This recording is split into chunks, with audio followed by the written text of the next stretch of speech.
Assalamualaikum, selamat pagi semuanya. Kabar? Mudah-mudahan kalian selalu dalam keadaan sehat ya. Jumpa lagi bersama Ibu Siska. Hari ini kita akan belajar tematik kelas 2.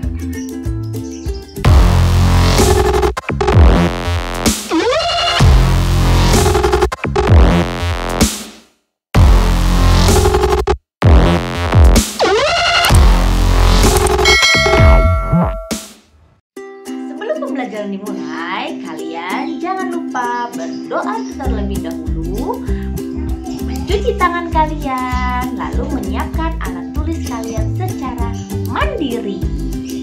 Oke, kalian berhubung di sini masih mengalami pandemi COVID-19, kalian jangan lupa ya menerapkan 3M.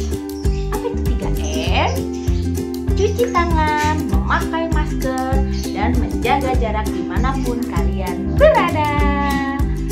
Oke, jika semuanya kalian sudah lakukan, sudah berdoa, sudah mencuci tangan, dan sudah menyiapkan alat tulis kalian secara mandiri, yuk kita mulai belajar.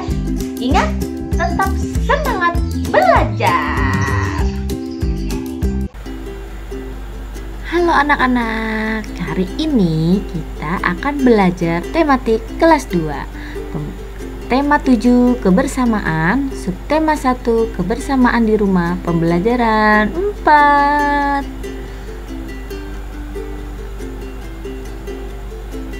Tujuan pembelajaran hari ini berfokus pada pembelajaran PPKN dan matematika.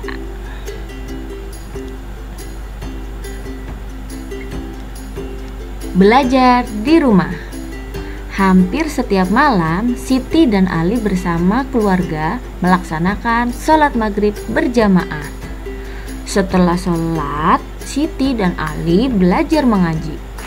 Usai mengaji, Siti dan Ali belajar.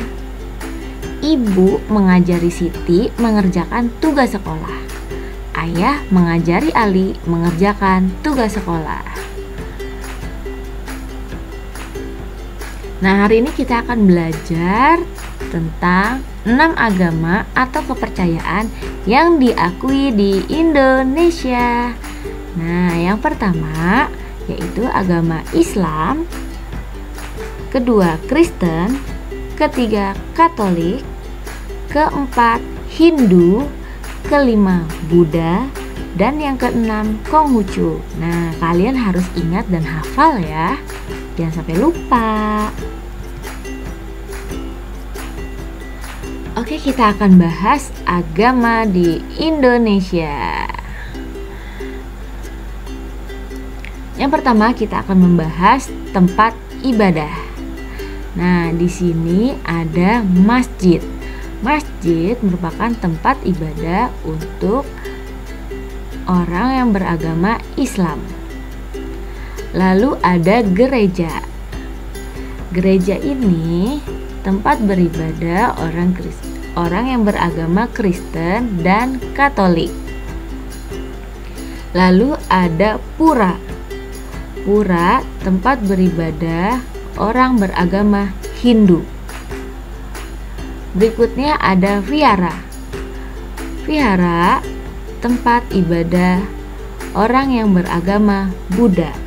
Lalu yang terakhir kelenteng, tempat beribadah orang beragama Konghucu. Nah, ini juga wajib kalian ingat ya, jangan sampai lupa dan tertukar. Berikutnya di sini ada agama, tempat ibadah, pemimpin, kitab suci, dan hari raya. Nah, yang pertama kita bahas agama Islam. Tempat ibadahnya yaitu masjid. Pemimpinnya biasa dipanggil dengan ulama. Lalu kitab sucinya Al-Quran. Dan hari raya yang diperingati Idul Fitri dan Idul Adha. Sebenarnya masih banyak ya hari raya agama yang lain, agama Islam dan lainnya. Tapi di sini hanya memberikan 1 atau 2 contoh saja. Nah, kalau kalian juga bisa cari di YouTube, internet untuk mencari hari raya apa saja yang dilaksanakan oleh agama-agama ini. Lalu yang kedua ada agama Kristen. Tempat ibadahnya yaitu gereja. Pemimpinnya biasa disebut dengan pendeta. Nah, nama kitab sucinya Alkitab. Hari rayanya Natal dan Paskah.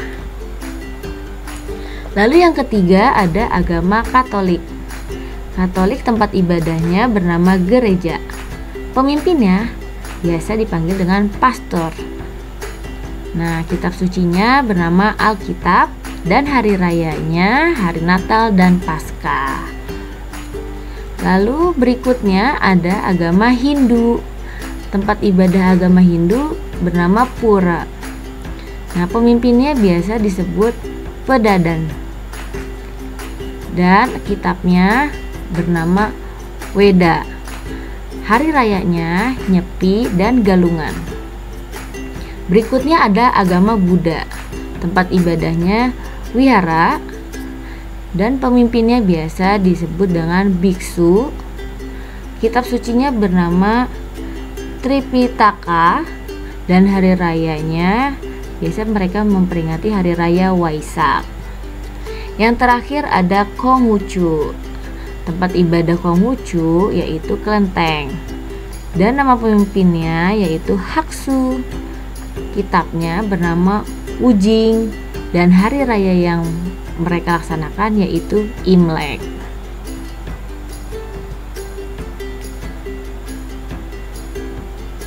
Kegiatan keagamaan bersama keluarga. Yang pertama, Siti mengaji bersama keluarga. Nah, di sini berarti agama yang dianut oleh Siti, ya betul, agama Islam. Lalu ada Edo beribadah bersama keluarga di gereja. Nah, tadi yang beribadah di gereja berarti agamanya apa? Betul sekali, agama Kristen. Nah, Beni beribadah bersama keluarga di gereja. Nah, ini sama ya. Jadi Kristen dan Katolik tempat ibadahnya sama di gereja. Lalu ada Dayu beribadah bersama keluarga di pura. Nah, kalau pura berarti dia agama Hindu. Betul sekali.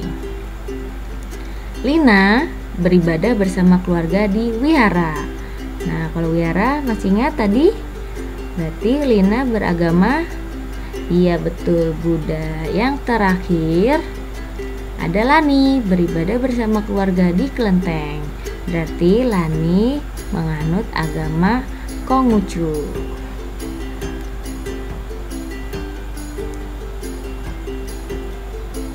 Bagaimana sikapmu terhadap teman yang memiliki kegiatan keagamaan berbeda di rumah bersama keluarga? Nah, yang pertama, kalian tetap rukun walaupun berbeda agama. Saling menghargai. Tidak menjelek-jelekan agama lain. Yang terakhir, memberikan kesempatan teman yang berbeda agama untuk beribadah.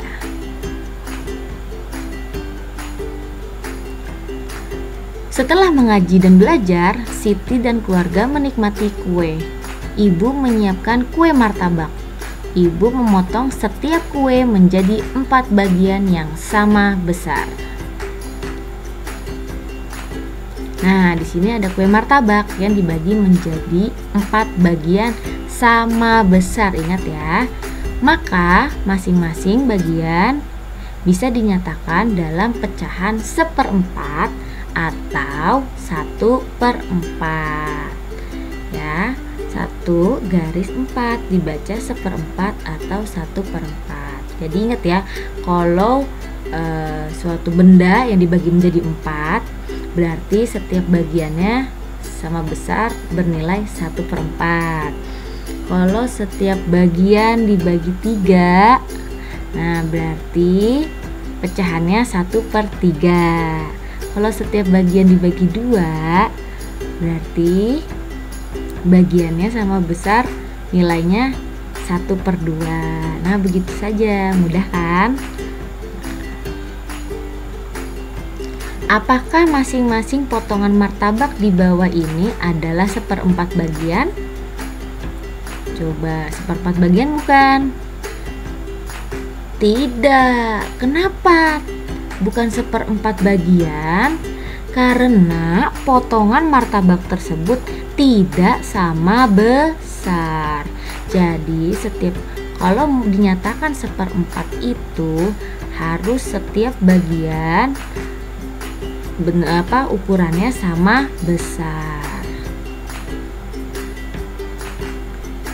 Lengkapilah pernyataan di bawah ini dengan jawaban yang tepat. Yang pertama, Siti memotong sebuah kertas berbentuk persegi panjang menjadi 4 bagian. Nah, udah ketahuan nih 4 bagian. Gampang menentukannya, masing-masing potongan sama besar. Nah, berarti setiap potongan adalah betul 1/4 bagian. Yang kedua, Siti memiliki sebuah kue lapis. Ia ingin mendapatkan 1/4 bagian. Nah, dia pengen dapat 1/4 nih. Berarti Siti membagi menjadi berapa? Betul, menjadi 4 bagian sama besar. Sebenarnya soalnya hanya ditukar-tukar saja ya, Nak ya.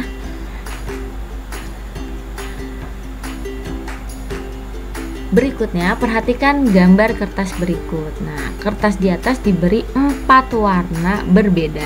Masing-masing warna luasnya sama.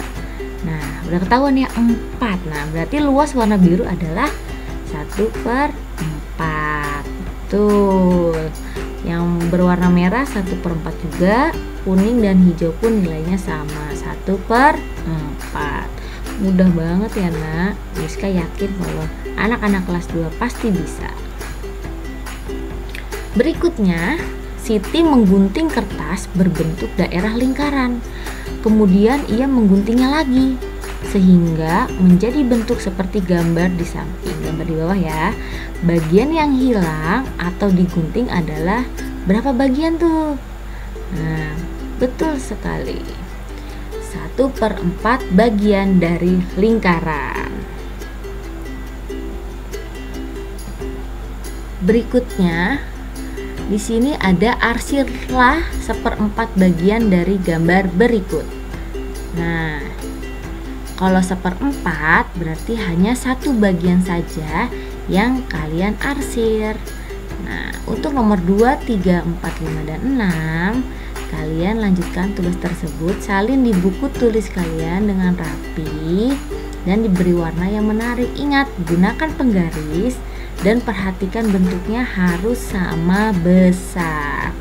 Jika tidak sama besar, itu bukan nilai 1/4. Oke anak-anak, cukup penjelasan dari Ibu Siska hari ini. Mudah-mudahan pembelajaran hari ini dapat kalian serap. Nah, semoga kalian juga tetap semangat belajar. Oke, sampai jumpa lagi. Wassalamualaikum warahmatullahi wabarakatuh.